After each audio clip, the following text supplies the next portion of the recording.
రాష్ట్రంలో ఎక్కడ చూసినా ఏదో గురుకుల స్కూల్లో ఏదో ఒక అలజడి. దానికి సంబంధించి మనతో మాట్లాడడానికి బీఆర్ఎస్ నేత రాకేష్ రెడ్డి ఉన్నారు. అన్న ఏంటి రోజుకో గురుకులంలో ఫుడ్ పాయిజన్, లేకపోతే పిల్లలు బయటకు వచ్చి రోడ్డు ఎక్కడం ఎట్లా వస్తున్నారు? చాలా దయనీయమైనటువంటి ఒక పరిస్థితి అండి. ఎక్కడా లేని విధంగా కేసీఆర్ గారు వందల సంఖ్యలో గురుకుల పాఠశాలను తెలంగాణలో ప్రారంభిస్తే ఈరోజు లక్షల మంది అందులో చదువుకుంటా ఉన్నారు. కానీ దురదృష్టవశాత్తు కాంగ్రెస్ ప్రభుత్వం వచ్చిన తర్వాత కేసీఆర్ గారి ఆనవాళ్ళు చేయాలనేటువంటి ఆలోచనతోని కుట్రపూరితంగా గురుకులాలను మూయించే దాంట్లో భాగంగానే ఈ రకంగా ఘటనలు జరుగుతున్నాయేమో అనే అనుమానం మాలో ఉంది. ఎందుకంటే మీరు ఆలోచించండి, సుమారుగా ఒక 37-38 ఘటనలు జరిగినాయి.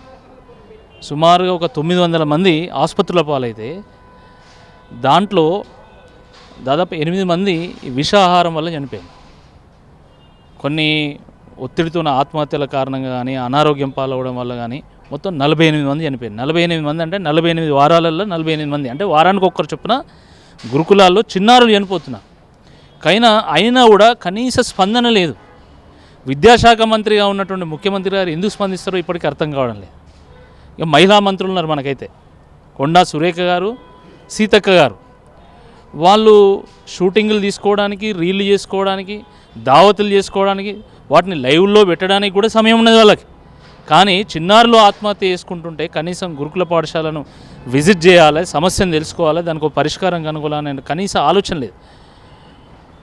వారు మంత్రుల తర్వాత మొదట వారు తల్లులు, వాళ్ళు తల్లి పాత్రను మర్చిపోయారు. ఏ తల్లైనా తన తన తన పసిగుడ్డు ఆ రకంగా చనిపోతే చూస్తూ ఊరుకుంటుందా అండి? కానీ మురళి ఇప్పటికే అంటే కొండా సురేఖ గారు ఇప్పటికే ఒక స్టేట్మెంట్ ఇచ్చారు, వాళ్ళు ఇంటి దగ్గర నుంచి తెచ్చుకున్న ఫుడ్తోనే ఫుడ్ పాయిజన్ అయింది అని చెప్పేసి. అదే అప్పాలతోనే తిప్పాలని ఆమె మాట్లాడుతూ ఉంది. మరి 48 మంది అప్పాలతోనే చనిపోయిందా? ఇప్పుడు ఇది అంటే అసలు వాళ్ళకు మూలాలు అంటే వాళ్ళకు నిజంగా సమస్యను కనిపెట్టాలనుకుంటే, సమస్యను పరిష్కారం చేయాలనుకుంటే మూలాలకు పోవాలి. కానీ మూలాలకు పోయేటువంటి సమయం వాళ్ళకి లేదు. మీరు ఒకటి ఆలోచించండి, తిరుపతి లడ్డు కల్తీ అయిందని చెప్పేసి దేశమంతా చర్చ జరిగింది. తిరుపతి లడ్డు కల్తీ అయితే ధర్నాలు, రాస్తారోకోలు మొత్తం దేశం అంతా స్పందించింది కదా. ఈరోజు కల్తీ ఆహారంతో 48 మంది చనిపోతే దేశం ఎందుకు స్పందిస్తలేదు? ఈ విద్యావేత్తలు ఎక్కడ వేళ్ళు, మేధావులు ఎక్కడ వేళ్ళు, రాజకీయ పార్టీలు ఎక్కడ పోయినాయి, ఆ నాయకులు ఎక్కడ వేళ్ళు? కేవలం బీఆర్ఎస్ పార్టీ స్పందించాలా? మిగతా వాళ్ళకి అక్కర్లేదా? నేటి బాలలే రేపటి పౌరులు, రేపటి భారతం వాళ్ళు. కానీ పిల్లల్ని పట్టించుకోలేనటువంటి ఒక పరిస్థితిలో ఈరోజు ఈ విద్యాశాఖ ఉండడం, ఈ రాష్ట్ర ప్రభుత్వం ఉండడం నిజంగా చాలా దురదృష్టకరం అండి. మేము చూస్తున్నాం కదా, మేము విజిట్ చేస్తున్నాము. అసలు ఎక్కడ చూసినా దయనీయమైనటువంటి కుళ్ళిపోయినటువంటి కూరగాయలు, కల్తీ ఆహార ధాన్యాలు, కల్తీ వస్తువులు అవన్నీ కూడగట్టి ఈరోజు మరి అక్కడ పెద్ద ఘటనలకు దారితీస్తూ ఉన్నాయి. విషయం ఏంటంటే ఆ కాంట్రాక్టర్లకు కనీసం ₹1 కూడా చెల్లించడం లేదు. దానివల్ల నాసిరకం సరుకులు వాళ్ళు తీసుకొచ్చి వండడం వల్ల ఈ రకమైనటువంటి ఘటనలు జరుగుతూ ఉన్నాయి. అక్కడ నుండి టీచర్స్ కానీ వార్డెన్స్ కానీ వాళ్ళని ప్రశ్నించలేనటువంటి పరిస్థితి. ఎందుకంటే డబ్బులే ఇస్తలేరు. ఇంకా గట్టిగా మాట్లాడితే ఆయనతో ఆ సప్లై కూడా ఆగిపోతుంది, ఆ సరుకుల సప్లై ఆగిపోతుంది అనే భయంతో ఈరోజు టీచర్సు, వార్డెన్స్ వాళ్ళు ఏం చేయలేనటువంటి ఒక నిస్సహాయ స్థితిలో ఉన్నారు. గవర్నమెంట్కి మానిటరింగ్ ఫెసిలిటీ లేదు, అక్కడ కంట్రోల్ మెకానిజం లేదు. కాంగ్రెస్ చెప్తుంది ఏంటంటే అసలు గురుకులాలకు సంబంధించి బీఆర్ఎస్కి మాట్లాడే అర్హత లేదు. గత 10 ఏళ్లలో విద్యా వ్యవస్థను మొత్తం నిర్వీర్యం చేసింది బీఆర్ఎస్. మేము వచ్చిన తర్వాతనే ఒక్కొక్కటి చక్కగా పెడుతున్నామని చెప్తున్నాం. పాఠశాలను ప్రారంభించడమే విద్యా వ్యవస్థను నిర్వీర్యం చేయడమా? కోట్ల రూపాయలు వెచ్చించి మరి లక్షల మంది పిల్లల్ని గురుకులాల్లో చదివించడమే అది అన్యాయమా? ఎంతోమంది వెనుకబడిన కుటుంబాల నుంచి, అణగారిన కుటుంబాల నుంచి, ఆర్థికంగా చితికినటువంటి కుటుంబాల నుంచి వచ్చి పిల్లలు అక్కడ చదువుకొని వాళ్ళు పెద్ద పెద్ద చదువులు చదువుకొని ఈవెన్ డాక్టర్లు, ఇంజనీర్లు అయినటువంటి ఘటనలు కూడా ఉన్నాయి. ఆర్ఎస్ ప్రవీణ్ కుమార్ గారు అనేక సందర్భాల్లో పలు వేదికల్లో దాని గురించి చెప్పడం జరిగింది. అయినా కూడా కాంగ్రెస్ పార్టీ ఇంకా కళ్ళు తెరవకపోతే ఎట్లా అండి? విద్యా వ్యవస్థని దేశంలో నాశనం చేసింది, నిర్వీర్యం చేసింది మీరు.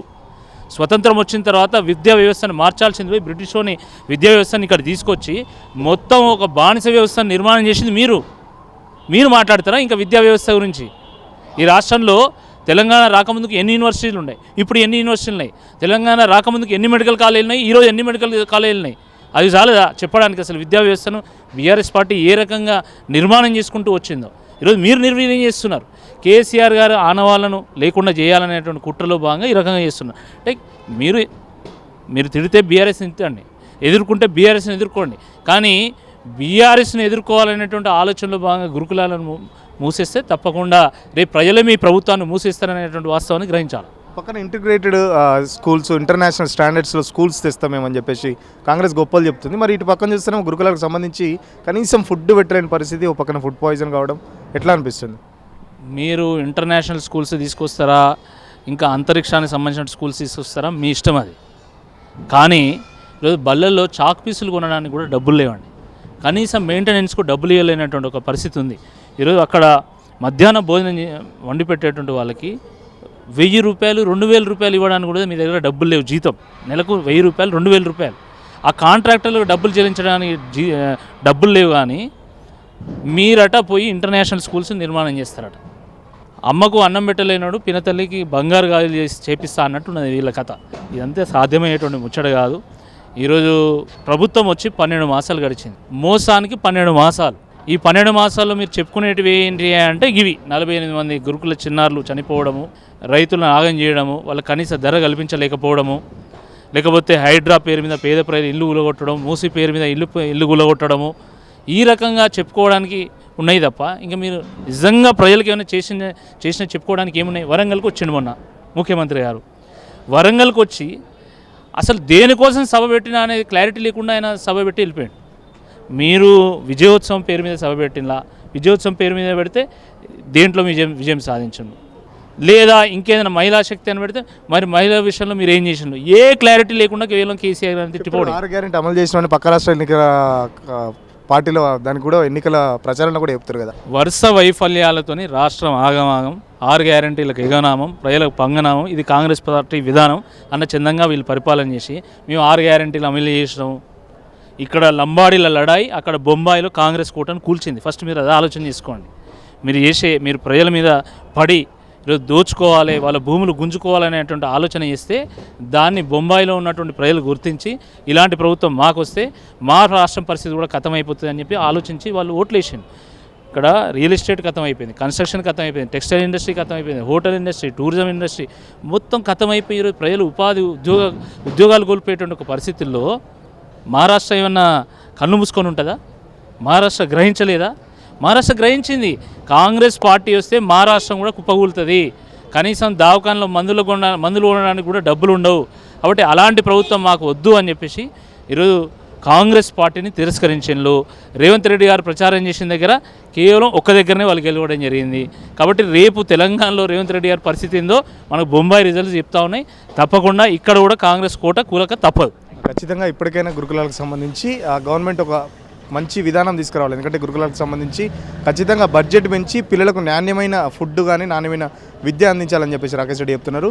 ఖచ్చితంగా లగచర్లకు సంబంధించి లంబాడీలకు సంబంధించిన అన్యాయం ఏదైతే మాకు కూడా జరుగుద్ది. సో ఆల్రెడీ తెలంగాణలో కాంగ్రెస్ ఫెయిల్ అయింది కాబట్టి మహారాష్ట్రలో కాంగ్రెస్ని ప్రజలు కర్రగాల్చి వాత పెట్టారని చెప్పేసి చెప్తున్న పరిస్థితి. కెమెరా పర్సన్ అభిలాష్తో సురేష్, పల్లవి టీవీ, హైదరాబాద్.